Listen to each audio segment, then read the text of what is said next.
শেখ হাদি গতকাল ইন্তেকাল করছে। আজকে তার লাশ ঢাকা আনা হবে, তাকে আগামীকাল জানাজা দিয়ে দাফন করা হবে। আর সেই উপলক্ষে পুরো বাংলাদেশে শোক দিবস ঘোষিত পালন করা হয়েছে 20 ডিসেম্বর।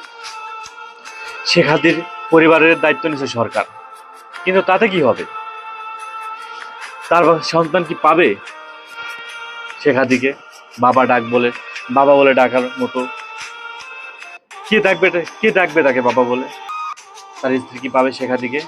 পাবে আর কখনো দেখা স্বামী বলে ডাকতে পারবে না।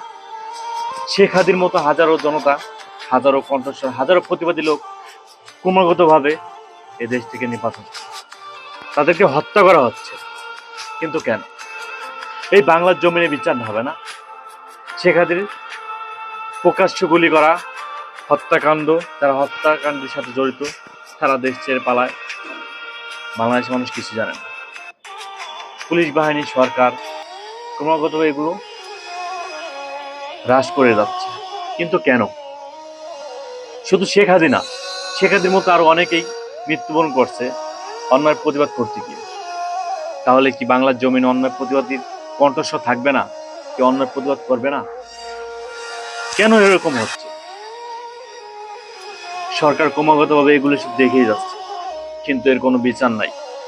একটা বিচার যদি জনগণের সামনে তুলে ধরা যাইতো, তাহলে সেখান থেকে যারা হত্যাকাণ্ডের সাথে জড়িত বা যারা এসব করতেছে, তারা শিক্ষা গ্রহণ করত, তারা হুঁশিয়ার হইত, না এসব করা যাবে না। কিন্তু না, ক্রমাগত এইসব অন্যায় করতেছে, এইসব হত্যা, প্রকাশ্য গুলি, প্রকাশ্য পাথর নিক্ষেপ, প্রকাশ্য মারা। কিন্তু বাংলাদেশের জমিনে আজও এর কোনো প্রকট বিচার পাইলাম না। আমরা শেখ হাদির বিচার চাই।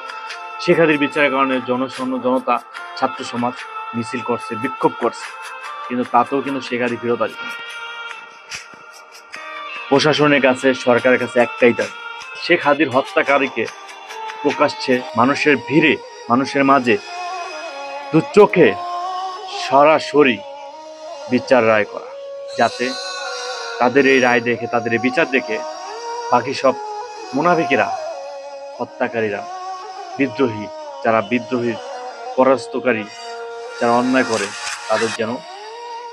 তারা যেন এটা বুঝে, তারা যেন এটা অন্যায়ভাবে না করে, তারা যেন এটা হুঁশিয়ার হয়, সাবধান হয়ে যায়। না, বাংলার জমিনে এরকম আর করা যাবে না, তাহলে তাদেরও বিচার হবে।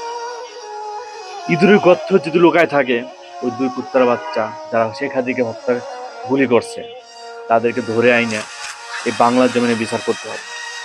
এটা শুধু আমার না, পুরো ছাত্র সমাজ না, পুরো বাংলার মানুষের দাবি।